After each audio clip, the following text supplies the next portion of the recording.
بھارت میں ہزاروں سالوں سے ہندو اور مسلمان ساتھ ساتھ رہے ہیں، تو آپ کے خیال میں بالکل پراچین زمانے میں جو رہتے تھے ساتھ ساتھ، سیکولرزم کا کانسیپٹ تھا تب؟ کمیونل ہارمنی تھی اور کس حد تک تھی؟ کب پہلے؟ جی، برٹشرز کے وقت، اور ان کا کیا رول رہا؟ ہم تو دل سے چاہتے ہیں کمیونل ہارمونی ہونی چاہیے، اگر نہیں ہوتی ہے تو یہ ملک کی بدقسمتی ہوگی۔ پہلے تو جو ہمارے پیدائش سے پہلے کے جو حالات ہم سنتے ہیں اس میں تو بڑے اچھے ریلیشنز تھے ہندو مسلم کے، لیکن آج جو حالات ہیں وہ بہت تشویشناک ہیں۔ ہم دل سے چاہتے ہیں کہ ہندو مسلم محبت کے ساتھ رہیں، اگر دل ایک دوسرے سے الگ رہتے ہیں تو میں سمجھتا ہوں کہ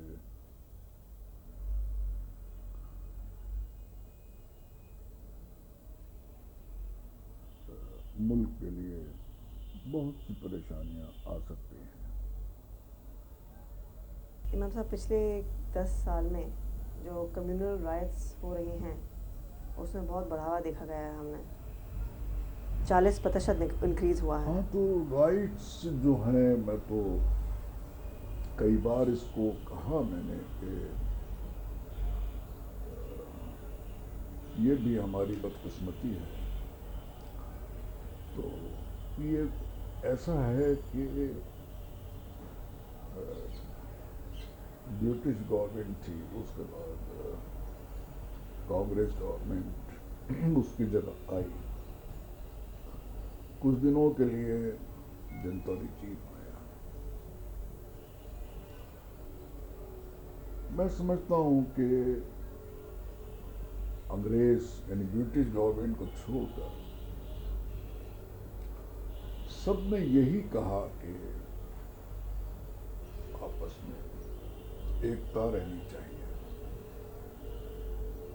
میرا خیال ہے کہ یہ بات صرف الفاظ کی حد تک تو رہی، لیکن کانگریس نے اور جنتا رجیم میں بھی، جس کے پرائم منسٹر تھے مرارجی دیسائی،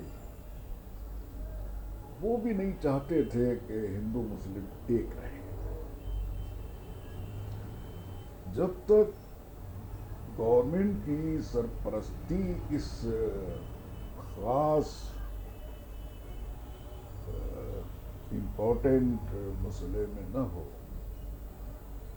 کامیابی تو مشکل ہوتی ہے،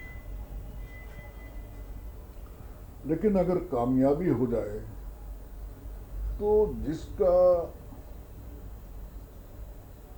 مفاد اس میں ہے کہ دونوں یہ بڑی کمیونٹیز لڑتی رہیں، تو پھر وہ کامیابی اگر ہو بھی جائے تھوڑی سی، وہ ٹوٹ جاتی ہے۔ اس لیے گورنمنٹ کے بڑے سورسز ہوتے ہیں، بڑی اس کی مشینری ہے، سورسز۔ امام صاحب، کئی لوگوں کا نہیں، اس میں ایک بات ہے، اگر ہم ایک رہتے ہیں تو آج آپ دیکھ رہے ہیں مہنگائی کتنی اوپر جا چکی ہے، کوئی کنٹرول نہیں ہے۔ اگر گورنمنٹ کی طرف سے 1% ہوتا ہے تو جو یعنی جہاں سے ماسز اپنی ضروریات خریدتی ہیں وہ اس کو 50 گنا کر کے دیتے ہیں، اور مہنگائی سب سے بڑا اس وقت مسئلہ ہے، کمیونل ہارمونی، کمیونلزم، یہ سب سے بڑے مسائل ہیں۔